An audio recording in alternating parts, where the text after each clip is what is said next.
fakir teker çağı yüreğimde koydum ayrılık tabi şol gödül kıydım men intizari yüreğimden söydim seni gödülüm seni atlap bugündüm kadalım dünyam daral yar sensiz edidim bugün beni oda koyup gitme gödülüm seni atlap bugündüm kadalım dünyam daral yar sensiz edidim bugün beni oda koyup gitme gödülüm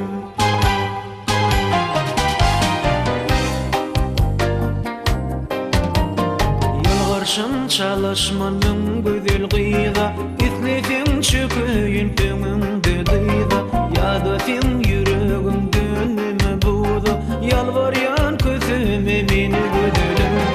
Seni atlap bugündüm kadalım Dünyam daral yar sensiz edidim bugün beni oda koyup gitme gödülüm Seni atlap bugündüm kadalım dünyam daral yar sensiz edidim bugün beni oda koyup gitme gödülüm